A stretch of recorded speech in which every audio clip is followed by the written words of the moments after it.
Shalom Bapak Ibu sekalian, apa kabar? Mungkin pertanyaan apa kabar ini adalah pertanyaan yang hari-hari ini agak sulit untuk dijawab. Kenapa? Karena kita tidak bisa tutup mata dengan kondisi kita sekarang. Sama seperti hari ini ketika kita beribadah di rumah, kita membijaki situasi kita sekarang. Tapi di dalam kacamata iman, dalam pemahaman iman, kita selalu memahami bahwa kabar itu bukan soal berita, tapi kabar itu soal kesempatan, soal waktu yang Tuhan berikan. Karena itu Bapak Ibu Saudara sekalian dikasih Tuhan, mari kita sama-sama menggunakan waktu yang ada. Khususnya saat ini ketika kita akan memahami, mendalami apa yang disaksikan oleh Injil Yohanes pasal 3 ayat 1 sampai dengan ayat yang ke-21. Menarik Bapak Ibu, biasanya Tuhan Yesus diikuti oleh orang banyak yang notabene adalah orang kebanyakan yang mungkin kurang berpendidikan, orang biasa-biasa saja. Pasal 3 Injil Yohanes justru berbicara dengan sangat jelas. Pada ayat yang pertama dikatakan ada seorang Farisi bernama Nikodemus. Ditambah lagi di situ dikatakan seorang pemimpin agama Yahudi. Bapak Ibu, mungkin Injil Yohanes salah satu Injil selain Injil yang lain yang mencatat kekhususan ini. Ada Sakeus, ada Injil yang lain yang mencatat orang-orang tertentu. Yohanes pasal 3 berbicara tentang seorang Farisi. Bapak Ibu, orang-orang Yahudi sejak abad keempat sebelum Masehi, mereka begitu mendalami yang namanya Taurat. Bahkan kemudian mereka membentuk yang namanya komunitas atau kelompok-kelompok tertentu. Ada yang namanya kelompok Farisi dan kelompok Saduki. Mereka adalah orang-orang yang ahli di kitab-kitab Taurat. Mereka mendalami kitab Taurat dan mereka melakukan ritual-ritual ibadah. Perbedaannya adalah di antara mereka salah satu tidak mempercayai yang namanya kebangkitan orang mati. Dua kelompok yang lain kita mungkin pernah dengar. Yang satu namanya kelompok Esni. Mereka juga mempelajari Alkitab tapi mereka berada di luar kota, mereka membiara. Dan satu kelompok lagi yang ada dalam masyarakat namanya kelompok Zelotis. Mereka membaca Alkitab, mereka membaca Taurat, tetapi mereka mengkhususkan kepada yang namanya nubuat-nubuat mesianik. Mereka mengharapkan janji-janji firman Tuhan tentang pemimpin, tentang pengganti Raja Daud, tentang pemimpin masa depan yang bisa membuat Israel lebih baik lagi. Nah Bapak Ibu Saudara yang kekasih dalam Tuhan, Injil Yohanes pasal 3 berbicara tentang seorang Farisi. Jadi seorang yang tahu betul tentang isi kitab Taurat dan kitab-kitab para nabi. Dan kemudian dikatakan dia juga seorang pemimpin agama Yahudi. Beberapa catatan tafsiran mengatakan bahwa Nikodemus datang berjumpa dengan Yesus dan dia mengambil waktu yang khusus. Beberapa tafsiran mengatakan dia mengambil waktu di mana tempat yang khusus dan mungkin tidak menarik perhatian banyak orang. Bapak Ibu kita bisa paham ya, bagaimana kalau ada seorang pemimpin agama tertentu lalu kemudian belajar agama yang lain. Pasti itu akan menarik perhatian. Nikodemus mengambil waktu khusus untuk berjumpa dengan Yesus dan kemudian mendiskusikannya secara mendalam. Tafsiran yang positif mengatakan bahwa Nikodemus, walaupun dia seorang ahli Alkitab atau ahli kitab suci atau ahli Taurat dan kitab para nabi, ataupun dia juga seorang pemimpin, dia punya kerendahan hati. Dia mau mencari kebenaran. Dan untuk mencari kebenaran Bapak Ibu, dia tidak tunggu di rumahnya, tapi dia datang kepada Yesus. Perenungan kita yang pertama, belajar dari sikap dan tindakan Nikodemus. Bapak Ibu Saudara sekalian, Mungkin di antara kita ada yang punya jabatan tinggi. Mungkin kita punya pendidikan educated well yang sangat tinggi. Sekarang bisa dikenal yang namanya S1, S2, S3, bahkan profesor. Tapi kita belajar dari seorang Nikodemus. Jabatan dan statusnya tinggi. Punya keahlian yang tinggi. Tapi ketika dia mau mencari kebenaran, itu semua dia tinggalkan. Dan dia mencari kebenaran itu. Dia menjumpai Yesus. Dia datang kepada Yesus. Bapak Ibu, perenungan buat kita. Tuhan tidak melihat siapa kita, berapa pintar kita. Tapi pertanyaannya adalah, mau enggak kita datang kepada Tuhan? Ibadah saat ini, Bapak Ibu beribadah di rumah, melihat khotbah lewat video, ini juga salah satu bentuk bagaimana kita punya kerinduan. Nah Bapak Ibu, Nikodemus, saya lanjutkan kembali, Nikodemus bertanya pada Yesus. Bapak Ibu, seorang ahli Taurat, seorang Farisi, dia sudah dibentuk dari muda, sekolah rabi dan seterusnya. Dia sudah dibentuk bukan hanya pikirannya, pengetahuannya, tetapi juga pola hidupnya, pola ibadahnya. Jadi yang namanya doa berapa kali, sembahyang berapa kali, persembahan kurban berapa kali, dan seterusnya, itu sudah melekat pada diri seorang Nikodemus. Jadi jangan main-main dengan seorang ahli Farisi, dengan seorang pemimpin agama Yahudi. Itu semua sudah melekat.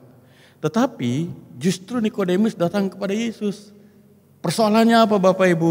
Karena di sana Nikodemus mempunyai pertanyaan besar. Ayat yang kedua dikatakan begini. Rabi, kami tahu bahwa engkau datang sebagai guru yang diutus Allah. Sebab tidak ada seorang pun yang dapat mengadakan tanda-tanda yang engkau adakan itu jika Allah tidak menyertainya. Bapak Ibu, Nikodemus memberikan teladan buat kita.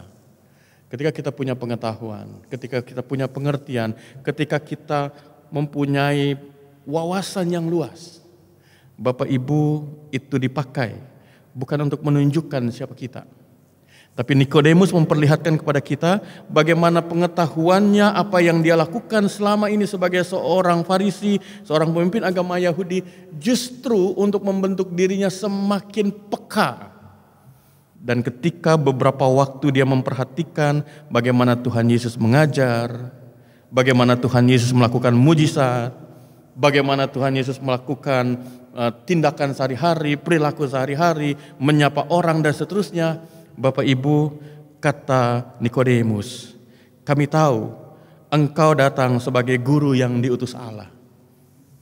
Kalimat ini Bapak Ibu, kalau kita renungkan, tentu bukan kalimat retorika, bukan kalimat untuk menyenangkan telinga Tuhan Yesus.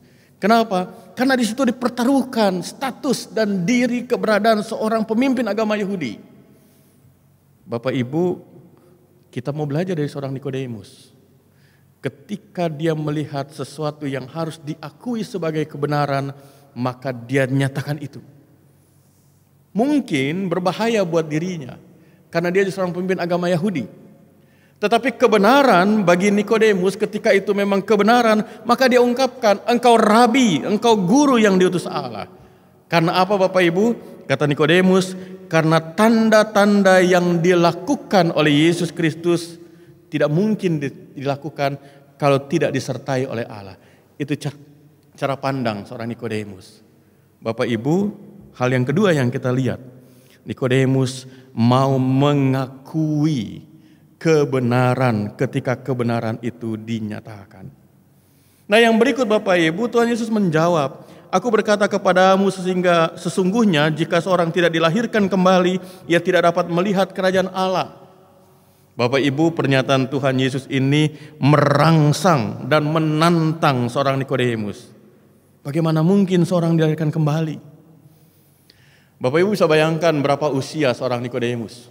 Di situ disebutkan dia seorang pemimpin agama. Tidak mungkin untuk orang Yahudi pemimpin agama itu umurnya 30, 40, tidak mungkin. Pasti umurnya di atas 60-an tahun. Dan ketika Yesus katakan bahwa kalau seorang tidak dilahirkan kembali, dia tidak dapat melihat kerajaan Allah. Ada dua hal penting di sana Bapak Ibu yang dikatakan. Yang pertama adalah kalau tidak dilahirkan kembali. Nikodemus dengan pemahamannya, dengan pengetahuannya, dilahirkan kembali bagaimana caranya? Saya sudah tua. Hal yang lebih penting lagi Tuhan Yesus katakan, kalau tidak dilahirkan kembali tidak bisa melihat kerajaan Allah. Seorang Nikodemus mewakili representasi dari orang Farisi, orang Saduki, orang-orang Yahudi yang taat. Mereka melakukan ketaatan agama itu untuk apa? Untuk sampai melihat yang namanya kerajaan Allah. Dan Tuhan Yesus katakan apa? Kalau tidak dilahirkan kembali, dia tidak bisa melihat kerajaan Allah. Ini kan persoalan Bapak Ibu. Mereka bukan orang biasa. Nikodemus dengan orang Farisi, Nikodemus dengan orang Saduki, dengan orang-orang Yahudi yang taat itu, mereka bukan orang biasa. Mereka orang-orang yang memang taat pada firman Tuhan. Ketika dikatakan harus berdoa, harus sembahyang, harus bawa kurban, mereka lakukan itu. Nah pertanyaannya adalah, dan itu tantangan buat mereka, kata Tuhan, kalau mereka tidak dilahirkan kembali, mereka tidak melihat kerajaan Allah. Itu artinya Bapak Ibu, apa yang mereka lakukan selama ini tidak bisa memberikan jaminan. Bukan jaminan dan bukan untuk mendapatkan kepastian melihat kerajaan Allah.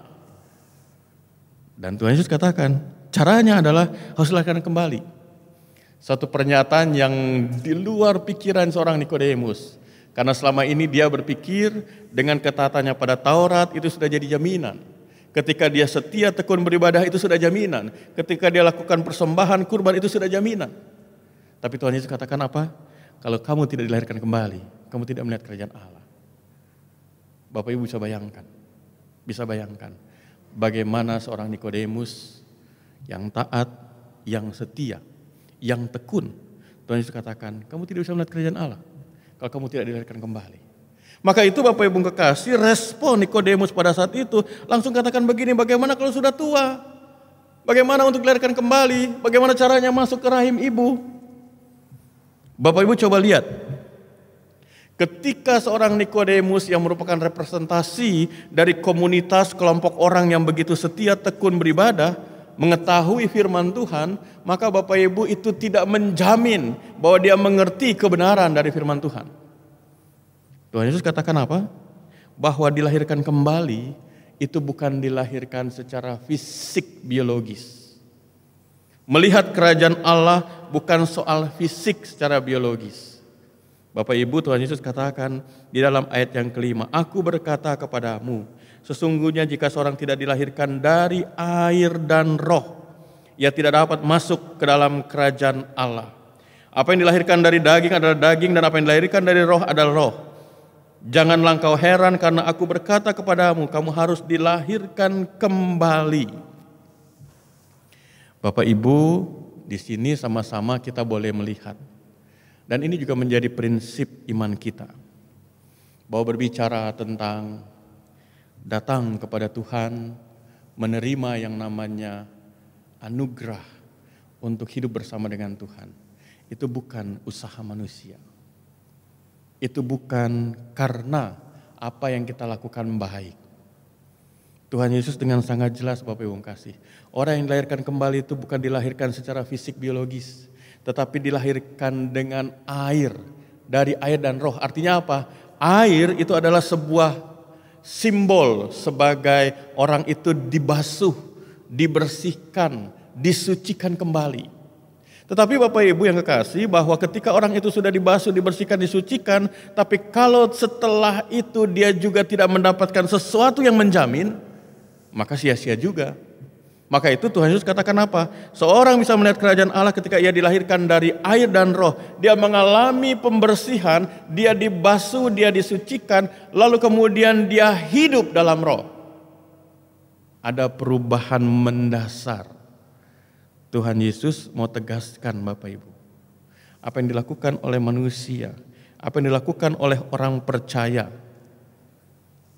Yang paling utama adalah apakah dia mau hidup di dalam Tuhan dan dipimpin oleh Tuhan. Nikodemus, bagaimana kita baca dalam ayat yang ke-6 sampai dengan ayat yang ke-11. Di sana dikatakan bahwa Nikodemus tidak mengerti. Tapi kemudian Tuhan Yesus menuntun Nikodemus untuk mengatakan bahwa Nikodemus, lihat, yang selama ini engkau lakukan itu tidak salah. Tetapi yang selama ini engkau lakukan itu juga bukan sesuatu yang mutlak menjamin engkau untuk kemudian datang kepada Allah. Keselamatan itu bukan usaha manusia. Keselamatan itu bukan karena kita melakukan yang baik, tapi keselamatan itu karena ada anugerah dari Allah. Allah yang bekerja, Allah yang memberikan anugerah, Allah yang turun dari sorga dan kemudian mau menebus manusia. Bapak Ibu, Tuhan Yesus mengambil perumpamaan yang menjadi sejarah iman orang Israel. Ayat yang ke-14 di sana dikatakan, sama seperti Musa meninggikan ular di padang gurun, demikian juga anak manusia harus ditinggikan. Bapak Ibu kekasih, Tuhan Yesus berdialog, bahkan memberikan pemahaman kepada Nikodemus tentang keselamatan. Keselamatan bagi manusia bukan usaha manusia. Keselamatan bagi manusia bukan karena apa yang baik yang dilakukan oleh manusia. Tidak ada satupun manusia, siapapun dia, bahkan dalam beberapa kali saya katakan, seorang yang dianggap suci sekalipun, seorang seperti Paus Fransiskus saat ini, pimpinan gereja Katolik, atau seorang Dalai Lama, atau siapapun dia tidak bisa menjamin dan mewujudkan keselamatan bagi dirinya. Kenapa Bapak Ibu? Karena keselamatan itu bicara tentang kriteria kualifikasi dari sorga. Allah yang menentukan itu. Nah, bagaimana manusia yang berdosa itu bisa kembali dalam kriteria, dalam kualifikasi sebagai manusia, sebagai ciptaan yang kudus? Bukan persembahan kita, bukan ketekunan ibadah kita, bukan harta yang kita persembahkan, tapi firman Tuhan, kata Yesus, justru karena ada kasih Allah yang besar itu. Bapak Ibu, inilah berita yang penting yang kemudian dipahami dan mengubah seorang Nikodemus. Selama ini Nikodemus merasa sudah aman. Kenapa? Karena dia sudah belajar Taurat, kitab para nabi. Selama ini seorang Nikodemus sudah merasa aman. Kenapa? Karena isi Taurat, kitab para nabi dan semuanya itu dia sudah lakukan. Tidak satu pun dia lalaikan. Tetapi Bapak Ibu, dalam percakapan dengan Tuhan Yesus, dia dibukakan lebih luas lagi. Firman Tuhan diberikan kepada manusia, kepada umat yang percaya. Untuk apa? Untuk menuntun. Kepada apa? Kepada keselamatan yang sejati. Keselamatan yang sejati adalah anugerah. Keselamatan yang sejati adalah pemberian, kado dari Allah. Keselamatan itu Bapak Ibu bukan usaha manusia. Disitulah kemudian Nikodemus gugur dengan segala pemahamannya. Dia tidak lagi melihat dia sebagai seorang pemimpin agama Yahudi. Dia tidak lagi melihat sebagai seorang Farisi, sebagai seorang yang taat. Tuhan Yesus membukakan pikirannya dan penghayatan imannya.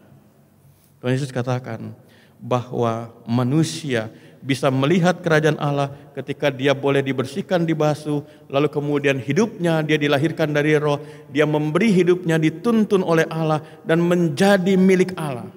Dan ketika dia menjadi milik Allah, maka itu terjadi bukan karena usaha manusia. Ayat yang ke-16, karena kasih Allah yang besar akan dunia ini. Bapak Ibu, kalau saya mau tanya kepada kita sekalian, ketika kita diberi kesempatan, Bapak Ibu di rumah bersama istri, anak-anak, bersama orang tua.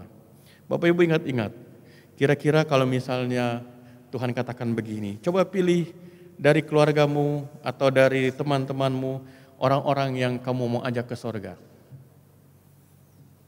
Apakah Bapak Ibu akan pilih semua?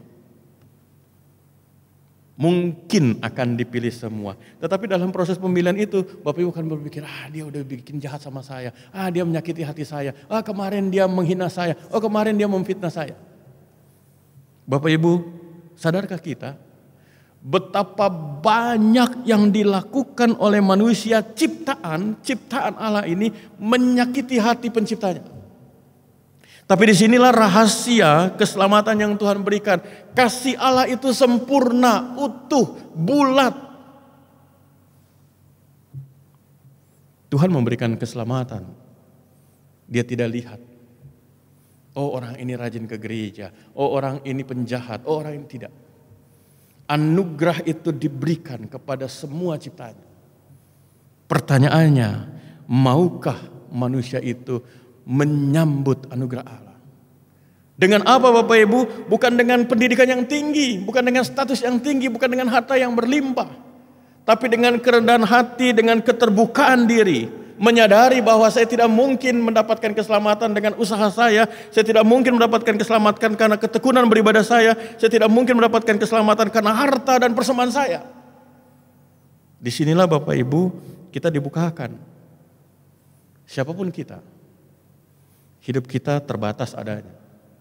Siapapun kita, mohon maaf, kita bisa melihat berita-berita sekarang, bagaimana di Italia sedemikian cepat korban dari virus COVID-19 dan tertinggi di dunia, kedua setelah China. Kita bisa melihat Bapak Ibu, bagaimana manusia begitu rentan, begitu rapuh. Kemarin sehat, sekarang sakit dan kemudian selesai. Bapak Ibu, hari-hari ini menjadi perenungan kita melihat betapa rapuhnya manusia.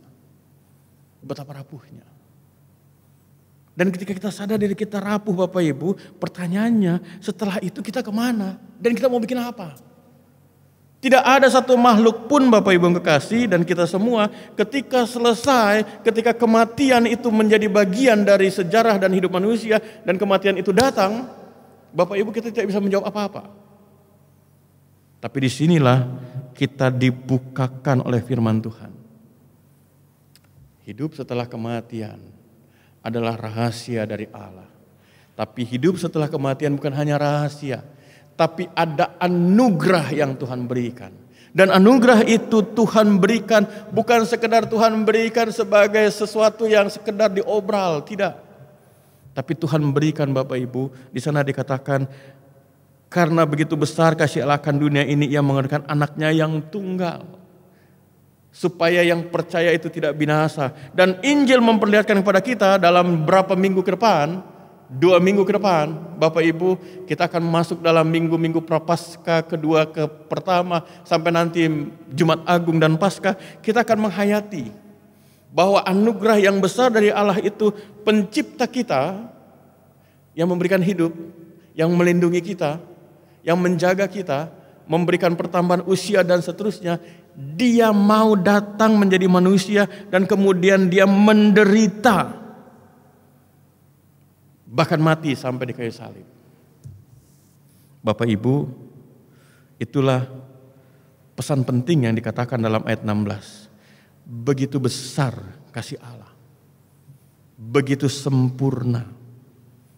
Ketika dia menapaki Via Dolorosa, jalan salib, dia tidak katakan begini, saya jalan ini hanya untuk orang-orang yang saya kenal. Tidak.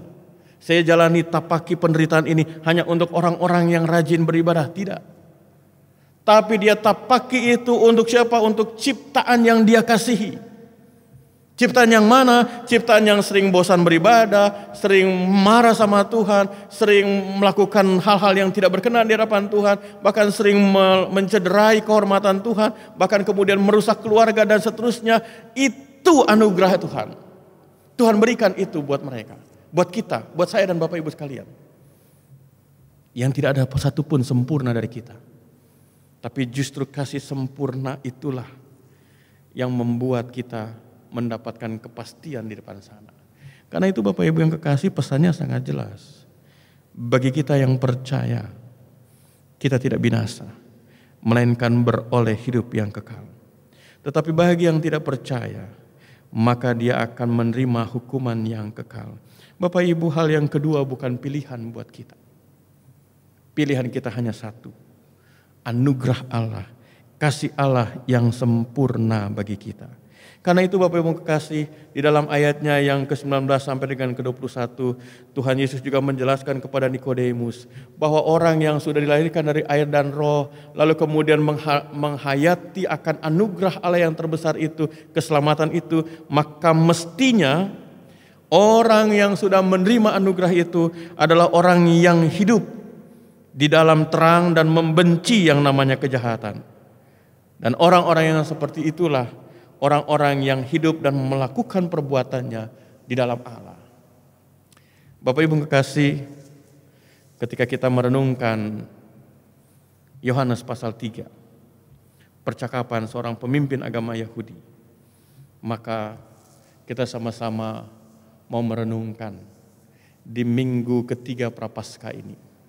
Bapak Ibu, kita masih harus akui seringkali Paskah selalu menjadi anak tiri dalam perayaan hari-hari raya gereja.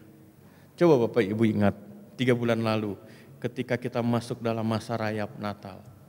Wah, latihan paduan suara, acara-acara, panitia, wah, heboh semuanya, megah dan seterusnya. Rasanya gereja berlomba-lomba untuk membuat perayaan yang fenomenal, yang macam-macam gitu. Tapi Bapak Ibu, sadarkah kita bahwa yang namanya palungan, yang namanya Bethlehem itu menjadi bermakna ketika dia sampai di Golgota. Palungan itu menjadi bermakna ketika sampai di kayu salib. Gereja tumbuh, berkembang pesat pada abad pertama sekalipun dapat tekanan. Tidak berbicara tentang palungan, tapi bicara tentang salib. Tidak bicara tentang peristiwa kelahiran, tapi bicara tentang kasih yang sempurna. Allah yang hidup itu menjadi manusia itu mati di kayu salib. Itu berita yang disampaikan. Sehingga kemudian gereja orang percaya itu meluas, bertambah pesat. Bukan hanya di Yerusalem, bukan hanya di Kanaan, bukan hanya di Timur Tengah, tapi sampai ke Eropa, bahkan ke seluruh dunia, bahkan juga ke Indonesia. Bapak Ibu kekasih, kita renungkan di minggu ketiga Prapaskah ini. Bagaimana rasa syukur kita ketika kita akan sampai pada Jumat Agung dan Paskah, menghayati kasih sempurna dari Allah. Bapak Ibu, kata sempurna pasti berhadapan dengan ketidaksempurnaan. Kasih sempurna Allah justru menyempurnakan ketidaksempurnaan kita. Kalau mau dibilang siapa yang memenuhi kriteria untuk diselamatkan oleh Tuhan? Sekali lagi saya katakan dan untuk kesekian kalinya, tidak ada manusia yang bisa memenuhi kriteria yang menyenangkan Tuhan. Seorang pendeta sekalipun, seorang imam sekalipun, seorang paus sekalipun di Vatikan sana Bapak Ibu, pasti dalam dirinya, dalam pikiran, dalam hatinya ada waktu-waktu di mana dia mengatakan, mengucapkan hal-hal yang tidak berkenan di hadapan Allah. Tapi kasih Allah yang sempurna itu Bapak Ibu justru membasuh, justru mengubah ketidaksempurnaan itu. Kita tidak punya daya apa-apa. Maaf, dengan mewabahnya virus corona, dengan jumlah yang begitu tinggi korban yang meninggal, Bapak Ibu, begitu dahsyat penyebarannya dan kemudian akibatnya. Tetapi hal itu tidak menjadi menakutkan buat kita. Ketika apa Bapak Ibu? Ketika kita punya keyakinan ada Allah yang memberikan keselamatan. Nah, dengan karya Allah itu Bapak Ibu, maka kita dibukakan bagaimana hidup kita yang tidak sempurna, yang bobrok, yang tidak benar, lalu kemudian dengan pengorbanan Allah, Allah kemudian mengubah hidup kita, maka itu Bapak Ibu, hidup kita selanjutnya bukanlah hidup untuk disia-siakan. Galatia 5 pasal yang ke-13, pasal 5 ayat yang ke-13. Bahwa kita dimerdekakan, kita ditebus, bukan untuk melakukan dosa lagi. Justru kasih yang sempurna itu membuat hidup kita disempurnakan. Pikiran kita Bapak Ibu, hati kita, perkataan dan perbuatan kita mestinya day by day, hari demi hari, waktu demi waktu, makin hari makin baik, makin menjadi berkat. Bapak Ibu, saya mau katakan sebagai klarifikasi, beberapa hari dari minggu lalu GPIB menjadi sorotan secara nasional. Kenapa?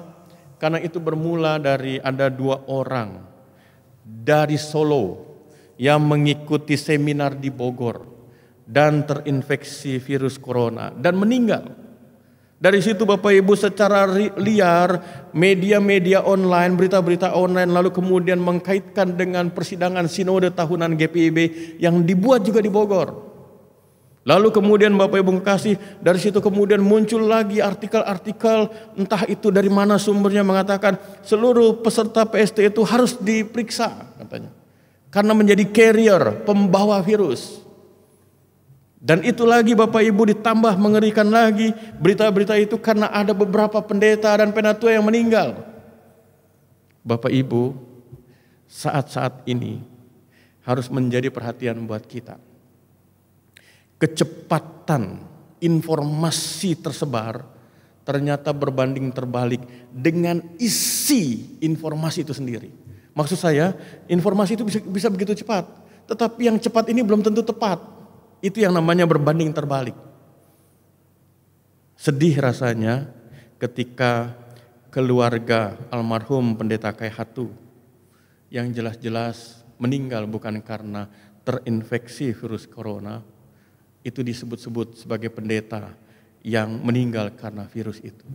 Begitupun sedih rasanya anak menantu dan cucu dari almarhum Pendeta Ongirwalu yang jelas-jelas bukan karena virus lalu kemudian dihubung-hubungkan. Sedih rasanya yang namanya keluarga almarhum Penatua Nopsius Damping, PHMJ dari GPIB Kelapa Gading. Demikian pun Penatua Bapak Mangara Pangaribuan, Ketua 5 Majelis Sinode. Bahkan untuk jemaat kita yang namanya almarhum Diakon Bapak Jimmy Sondah. Demikian juga banyak sekali kabar yang beredar yang mengatakan beliau terinfeksi virus corona. Bapak Ibu, saya mau katakan, kita perlu jelas untuk semua informasi itu. Bapak Diakon Jimmy Sondah, beliau pulang dari Manado, kemudian kembali ke Parung Serap. Lalu dalam beberapa waktu kemudian beliau sakit. Dan kemudian dibawa ke rumah sakit Tangerang. Di rumah sakit umum daerah Tangerang, beliau kondisinya merosot dan kemudian sampai dalam keadaan tidak sadarkan diri. Keluarga, istri dan anak-anak, anak dan menantu meminta pihak rumah sakit untuk pindahkan perawatan Bapak Jimmy Sondah ke Rumah Sakit Persahabatan. Bapak Ibu, bagian ini banyak pihak yang di luar sana yang cepat menyebarkan informasi tidak tahu. Taunya bahwa almarhum Pak Jimmy Sondah itu terakhir dirawat di Rumah Sakit Persahabatan. Kalau sudah di situ berarti, Bapak Ibu, sejak dari Rumah Sakit Umum Daerah Tangerang, Bapak Jimmy Sondah sudah dalam kondisi tidak sadarkan diri. Dan ketika di Rumah Sakit Umum Daerah Tangerang, beliau didiagnosa karena gagal ginjal dan komplikasi. Nah, hal ini saya mau katakan apa Bapak Ibu? Dalam perenungan akan firman Tuhan tentang karya Allah yang sempurna dengan pengorbanannya, Bapak Ibu, kita dihadapkan dengan situasi-situasi saat ini yang sangat memperlihatkan kita betapa rapuhnya hidup kita. Ditambah lagi dengan kesimpang siuran dan liarnya berita informasi, bukan soal penyakitnya yang mengganggu Bapak Ibu, tapi keresahan yang membuat kita, sehingga kita terganggu. Kita menjadi semakin cemas, kita menjadi semakin takut, kita menjadi semakin resah. Bapak Ibu, firman Tuhan hari ini mau berbicara. Keresahan, kerapuhan, itu bagian dari kita sebagai manusia yang fana.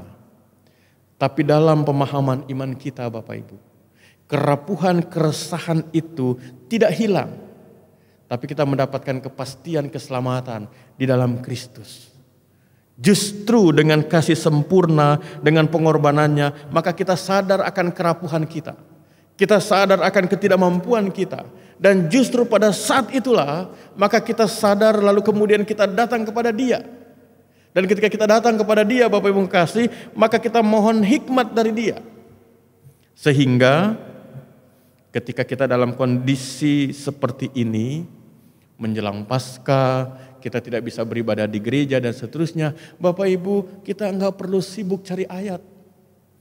Di sosial media, waduh banyak sekali orang berperang ayat satu dengan yang lain. Membuat orang terpesona? Tidak. Justru mempermalukan gereja. Harusnya ketika kita sadari bahwa kita rapuh, tapi kerapuhan kita itu berada di dalam anugerah Allah yang memberikan kepastian keselamatan. Justru dari situlah Bapak Ibu kita menjalani hidup ini lebih bertanggung jawab. Gereja harusnya menjadi pembawa berita damai sejahtera. Kasih sempurna Allah harusnya mengubah mindsetnya gereja. Gereja bukan mengikuti zaman, tapi gereja mendahului zaman. Gereja harus melakukan apa yang terbaik, bukan hanya untuk dirinya, tapi juga untuk masyarakat sekitarnya. Kasih sempurna dari Allah yang memberikan jaminan kepastian keselamatan justru membuat langkah kita itu menjadi lebih pasti. Kita tidak tergopoh-gopoh dalam berpikir. Kita tidak ikut-ikutan lari dalam keresahan. Tapi kita pikirkan segala sesuatu dalam hikmat Tuhan. Bapak Ibu, dalam percakapan sederhana saya bilang begini. Dengan beberapa anggota majelis jemaat dan anggota jemaat. Walaupun kasih karunia gerejanya di dalam gang, tapi kasih karunia bersyukur tidak ikut dengan hiruk pikuk di luar sana, yang ramai, yang latah dengan ini dengan itu. Kita melihat, kita gumuli bersama jemaat kita, apa yang perlu kita lakukan? Ketika orang ribut-ribut tentang penyemprotan dan lain sebagainya, kita sudah lakukan lebih dahulu. Ketika orang ribut-ribut dengan bagaimana ibadah di rumah dan lain sebagainya, kita sudah lakukan lebih dahulu. Tetapi kita lakukan itu Bapak Ibu bukan kita lakukan sendiri. Kita mohon hikmat Tuhan, kita terbuka dengan masyarakat, dengan pemerintah dan lain sebagainya. Kasih sempurna dari Allah menyempurnakan cara berpikir kita. Kasih sempurna dari Allah menyempurnakan isi hati kita, perbuatan kita. Sehingga sekali lagi gereja tetap harus menjadi pembawa damai dan pelaku damai sejahtera Allah. Bapak Ibu kekasih, hal yang terakhir yang menjadi perenungan buat kita semua. Mari dalam masa-masa prapaskah, kalaupun saat-saat ini kita tidak bisa beribadah di gereja, kegiatan peribadahan di gereja sementara ditiadakan. Bapak Ibu, jangan pernah merasa ragu. Jangan merasa bahwa waduh ibadah saya kurang nilainya. Tidak. Karena soal ibadah, soal berjumpa dengan Tuhan, itu soal kita datang kepada Dia yang memberi kesempatan untuk kita dan memberi anugerah buat kita. Karena itu Bapak Ibu, ketika kita berada pada situasi seperti ini, mari kita sama-sama terus mendekatkan diri kepada Tuhan. Kita doakan jemaat kita doakan keluarga kita doakan bangsa kita, para pemimpin kita, masyarakat kita. Gereja tidak boleh egois. Justru gereja harus menjadi pelaku kasih sebagaimana Kristus yang memberi teladan buat kita dengan kasih-Nya yang sempurna. Mari kita sambut persiapan menjelang yang namanya Jumat Agung dan nanti Sukacita Paskah. Dengan apa? Dengan mensyukuri saya dan Bapak Ibu sekalian bukan orang yang berjalan dalam kesia-siaan. Saya dan Bapak Ibu sekalian dan kita semua adalah orang-orang yang berjalan dalam kepastian. Karena ada Allah yang memberikan kasih sempurna, mewujudkan kasih sempurnanya dengan pengorbanannya. Karena itu Bapak Ibu kasih, biarlah Sukacita Paskah di 12 April nanti kita boleh hayati dan rayakan. Dan kita boleh bagikan bagi masyarakat di sekitar kita. Bagi orang-orang yang ada di sekitar kita. Dan teristimewa buat jemaat kita. Kita semakin utuh dalam persekutuan kita. Kita semakin kokoh dalam kesaksian kita. Kita semakin solid. Kita semakin mau dipakai oleh Tuhan. Menjadi alat damai sejahtera Tuhan. Ingat, Nikodemus diubah oleh Tuhan. Bukan karena dia orang pintar, bukan karena jabatan yang tinggi, tapi karena dia mau rendah hati dan terbuka untuk anugerah Tuhan. Sambut anugerah Tuhan dan diteguhkan oleh kasih sempurna dari Tuhan. Sehingga kita boleh menjadi pribadi dan keluarga jemaat yang diberkati oleh Tuhan. Tuhan memberkati kita semua. Amin. Bapak Ibu sekalian, mari kita nyanyikan Kidung Jemaat nomor 183 sebagai respon atas firman Tuhan, menjulang nyata atas Bukit Kala. Menjulang nyata atas Bukit Kala, terang benderang salib-Mu Tuhanku.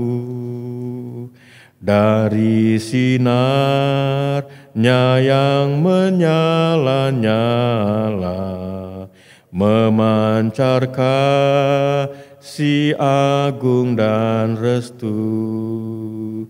Seluruh umat insan menengada ke arah cahaya kasih yang mesra, bagai pelaut yang kara merindukan, di ufuk timur pagi mereka.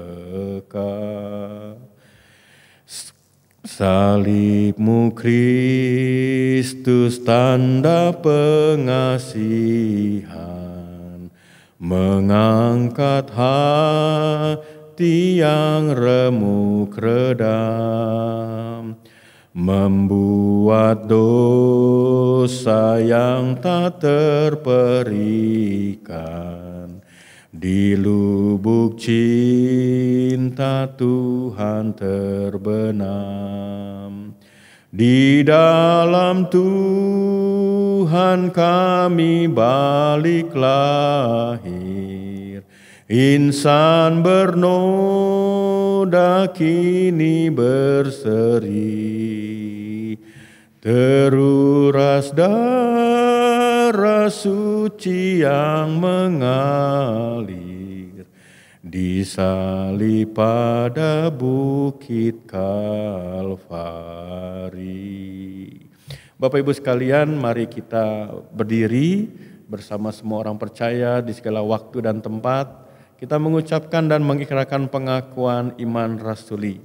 Dengan hati dan mulut masing-masing kita mengaku, aku percaya kepada Allah, Bapa yang Maha Kuasa, Khalik langit dan bumi, dan kepada Yesus Kristus, anaknya yang tunggal Tuhan kita, yang dikandung daripada Roh Kudus, lahir dari anak darah Maria, yang menderita di bawah pemerintahan Pontius Pilatus, disalibkan, mati dan dikuburkan, turun ke dalam kerajaan maut.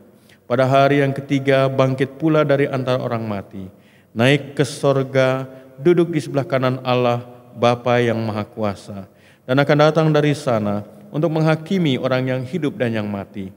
Aku percaya kepada Roh Kudus, gereja yang kudus dan am, persekutuan orang kudus, pengampunan dosa, kebangkitan daging dan hidup yang kekal.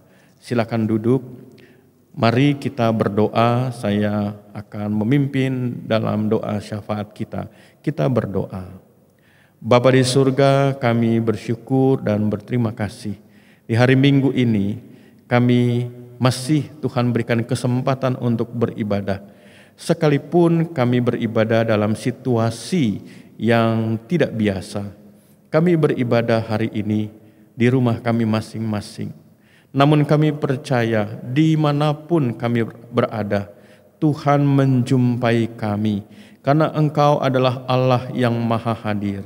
Kami bersyukur Tuhan, ketika kami boleh beribadah di rumah kami masing-masing. Tuhan hadir, Tuhan menyapa kami.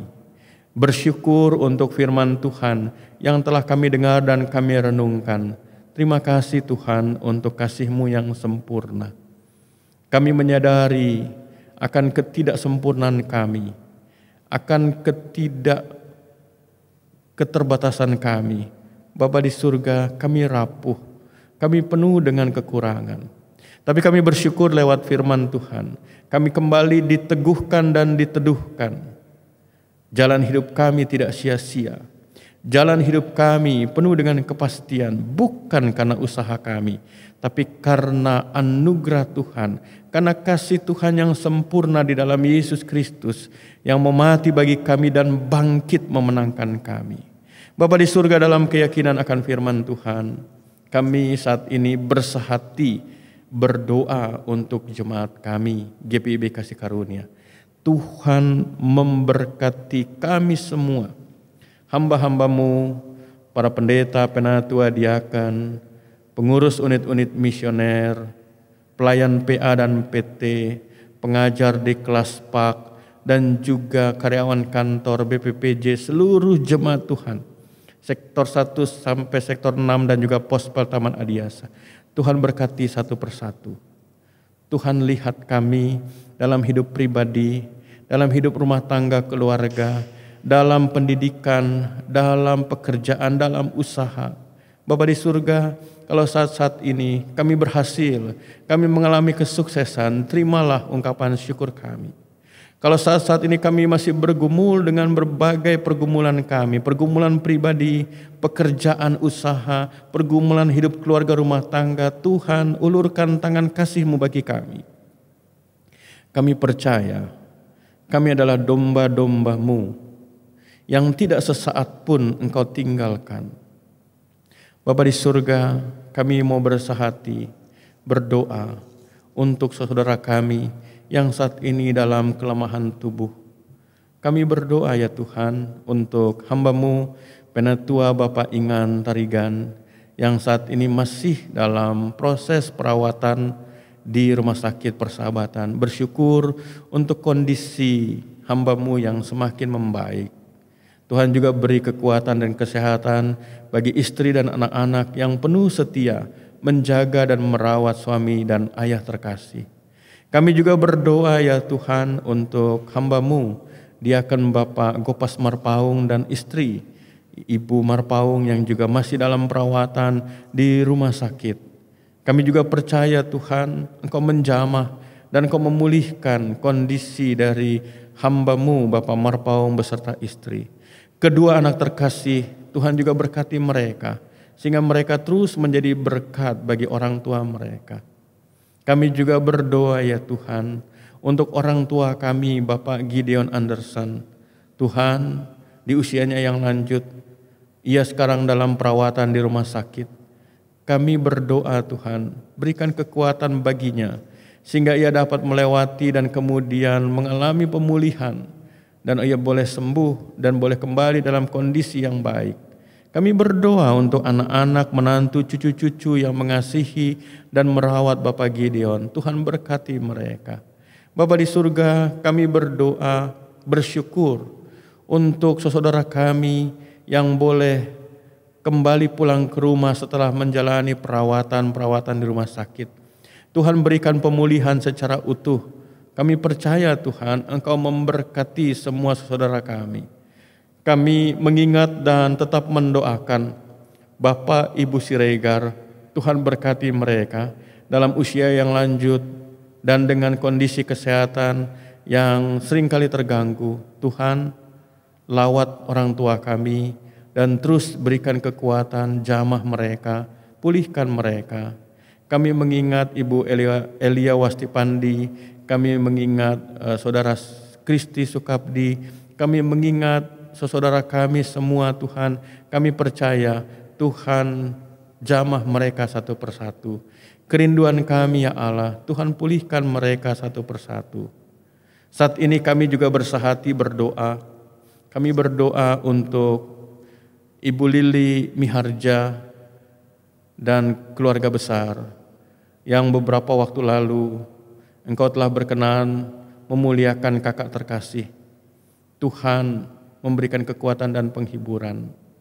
Demikian pun kami berdoa untuk Ibu Delti bersama anak terkasih Stein, beserta istri dan anak-anak terkasih. Tuhan, Engkau telah berkenan memuliakan hamba-Mu, Diaken Bapak Jimmy Sonda. Tuhan berikan kekuatan dan penghiburan buat Ibu Delti, anak, menantu dan cucu-cucu, melewati masa-masa duka mereka. Kami percaya Tuhan, Engkau memberi penghiburan yang sejati bagi mereka. Bapa di surga, kami menyerahkan keberadaan jemaat kami. Tuhan berkenan untuk menjaga, melindungi, memberi hikmat bagi kami. untuk kami juga melakukan tindakan, mempunyai perilaku dalam menjaga dan memelihara kehidupan yang lebih baik. Khususnya saat-saat ini ketika sedang mewabah virus COVID-19, virus corona. Tuhan, ingatkan kami dan mampukan kami untuk dengan hikmat Tuhan menjaga, memelihara kehidupan yang Tuhan berikan.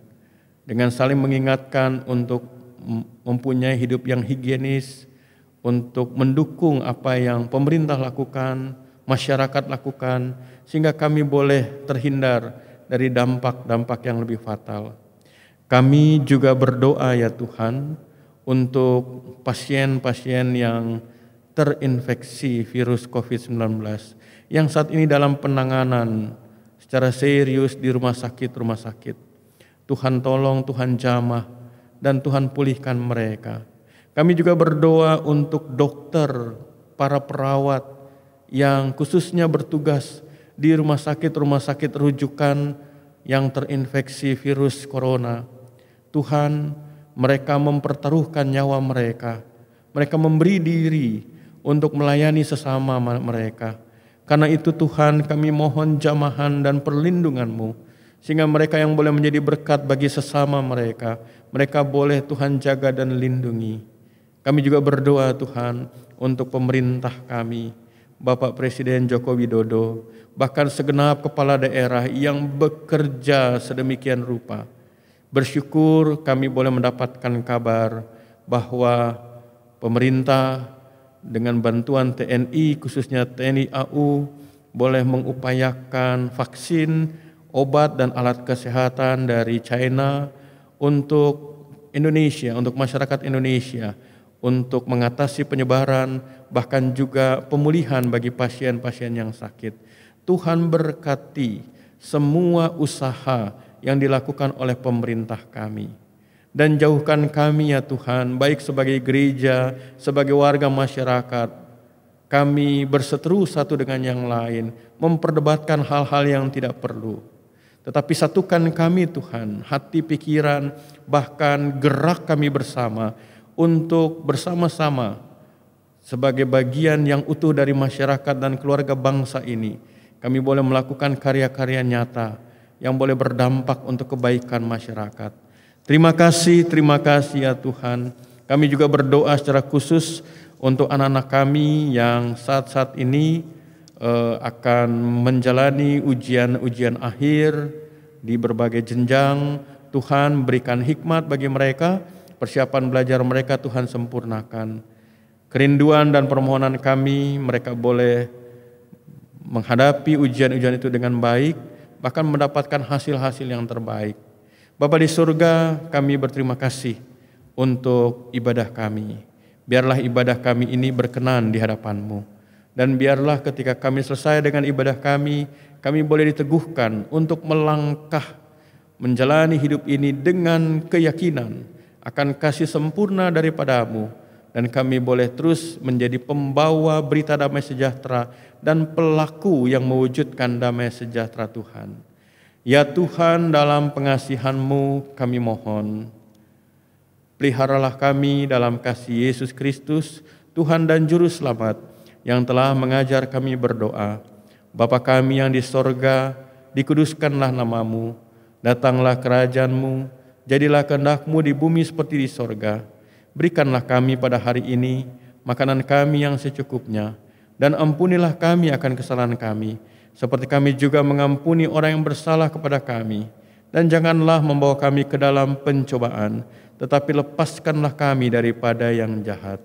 Karena Engkaulah yang empunya kerajaan dan kuasa dan kemuliaan sampai selama-lamanya. Amin. Bapak Ibu Saudara sekalian, silakan dilanjutkan dengan bagian tata ibadah berikutnya sebagaimana diatur dalam tata ibadah kita. Bapak Ibu, sebuah catatan kecil, ketika nanti kita akan memberi persembahan, kiranya persembahan hari ini boleh Bapak Ibu kumpulkan untuk 3 hal. Yang pertama persembahan untuk gereja, yang kedua untuk mendukung panitia Paskah, dan yang ketiga kita juga boleh mendukung yang namanya para medis, dokter juru rawat yang saat ini bekerja di berbagai rumah sakit dalam rangka merawat pasien COVID-19. Seberapapun yang kita persembahkan, biarlah itu boleh menjadi berkat. Selamat melanjutkan dengan bagian tata ibadah berikutnya. Tuhan memberkati kita.